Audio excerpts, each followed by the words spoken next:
नमस्कार, मैं धीरज कुमार, आप तक सच न्यूज। एक मामला अररिया जिला के नरपतगंज थाना के रामघाट गांव का मामला है। मामला क्या है, आप सुनकर आप भी दंग हो जाएंगे। जिनकी हत्या बेटी की गई है, उस पिता के दर्द सुनेंगे तो आप भी चौंक जाएंगे। एक मामला है कि एक चंदन कुमार के घर पर गांव के कुछ लोग चोरी के निहत से, इज्जत लूटने के निहत से उनके घर पर रात को 11 बजे अज्ञात लोग मिलकर रुपेश कुमार के साथ, जो चोरी करने वाले रुपेश कुमार हैं, उनके साथ कुछ गांव के लोग और बाहर के लोग उनके घर पर रात को 11 बजे चोरी के लिए पहुंचते हैं।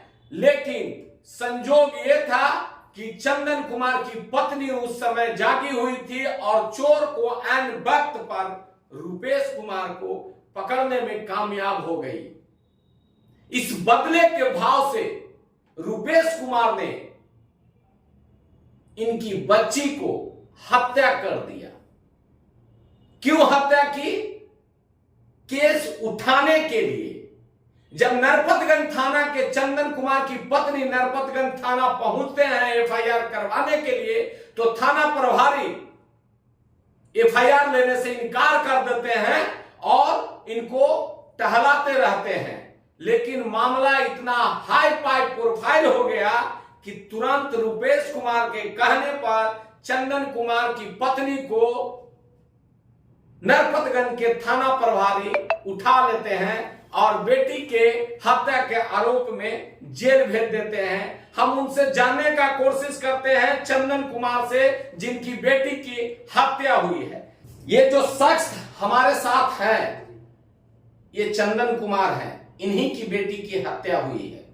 हत्या कौन किया है ये तो जांच की विषय है, लेकिन सच्चाई यही है कि हत्या एक मां इतनी कठोर नहीं हो सकती है। हम ऑन कैमरे के सामने चिल्ला के नरपतगंज थाना के थाना प्रभारी से कहते हैं कि एक मां इतना कठोर नहीं हो सकती है कि वो अपनी बेटी को हत्या कर देगी।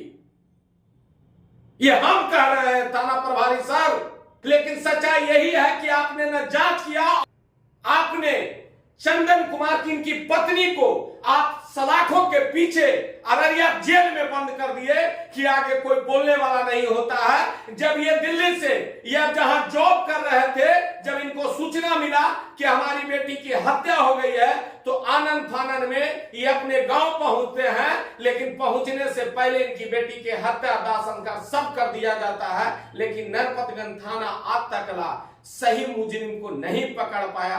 लेकिन सही मुजरिम जो रुपेश कुमार है, वो खुलेआम घूम रहा है।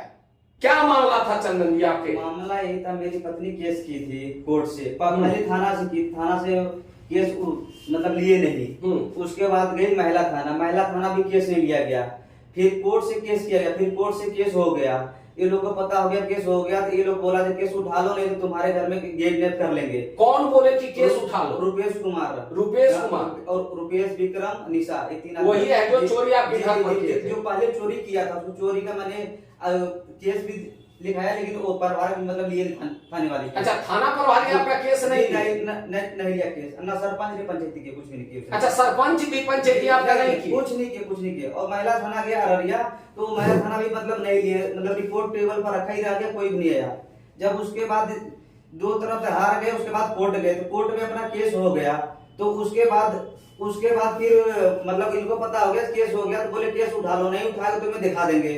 ये कौन बात? रुपेश कुमार बोला, ठीक है आपको? जी। हाँ। उसके बाद मतलब 15 तारीख की गवाह थी, मेरी बेटी गवाह थी, इतना 11 तारीख को हत्या कर दिया। अच्छा, आपकी बेटी चोरी के गवाह थी? जी। गवाह, उसके कारण आपकी बेटी की हत्या हो गई? जी। इसलिए जब मेरी बेटी का लाश नहीं मिला, ये लोग गए अपना थाना रिपोर्ट लिखाने के लिए। पहले गांव ग्राम के सारे आदमी घर में खोजे, लाश नहीं मिला बिल्कुल भी। घर खाली हो गया तो रुपेश वगैरह लाश लिया के मेरे घर में रख दिया गया और पुलिस को फोन कर दिया गया, ये इसकी पत्नी मारी। जब उधर से घूम के आए तो सामने लाश मिल गया। पहले सारे तरफ घर में खोजे, कहीं लाश नहीं मिला बिल्कुल भी। जब आपसी आए घूमकर फिर देखे लाश मिले, जब रिपोर्ट लिखा गई तो, और उन्होंने पुलिस को बुलाया उधर से सारा कुछ साथ में लिखा है। पुलिस को कौन बुलाया? रुपेश कुमार ले। अच्छा, पुलिस को रुपेश कुमार बोला? साथ में लेकर वो लोग उधर से। अच्छा, जब मेरी पत्नी जब इधर गांव घर में खोजी, कहीं नहीं मिली, घरों घर में सारे कहीं नहीं मिली, तो दोबारा की रिपोर्ट लिखा है। जब रिपोर्ट लिखा के आपसी आई, इतना में मतलब ये लोग आए घर, इतना उधर पुलिस भी आई, लाश सामने दिख गई, बिल्कुल सामने रखा हुआ था। दोबारा वो लोग मार के कहीं छिपा के रखा था, मतलब घूम करने के लिए। इतने में रिपोर्ट लिखाने गई तो लाश नहीं बच पाया, तो वो क्या बोला उसने, ले घर में रख दिया लाश दोबारा, मतलब लाश को दोबारा रख दिया घर में।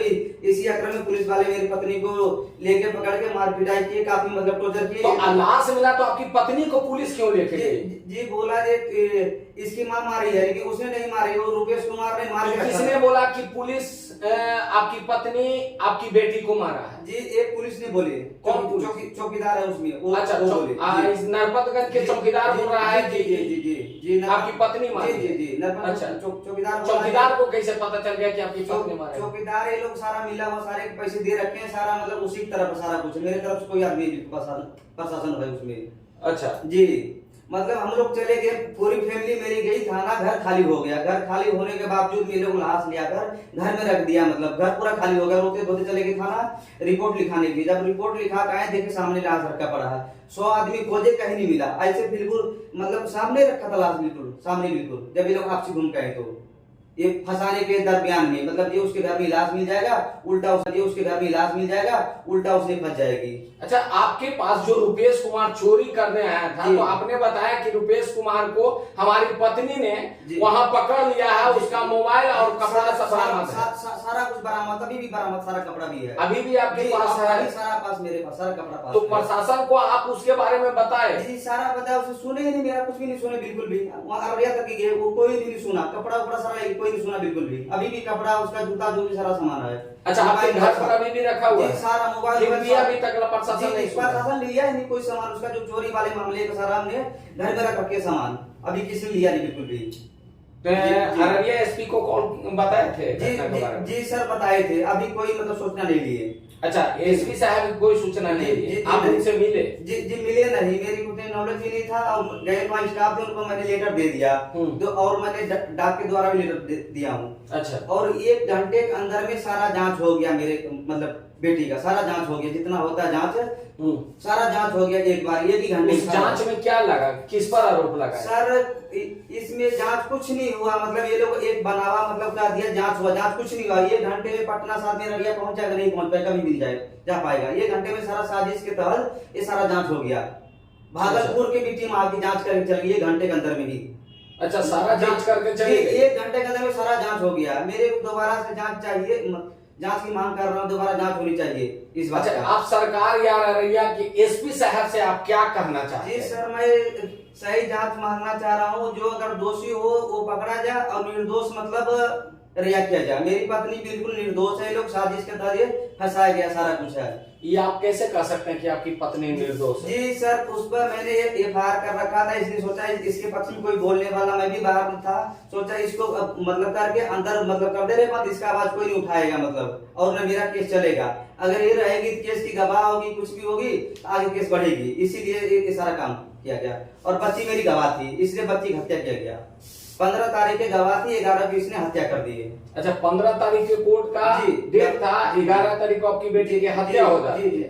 जी। हत्या करने वाला कौन है? रुपेश कुमार, निशा, विक्रम है, 3-4 आदमी है। जी हाँ जी, हत्या।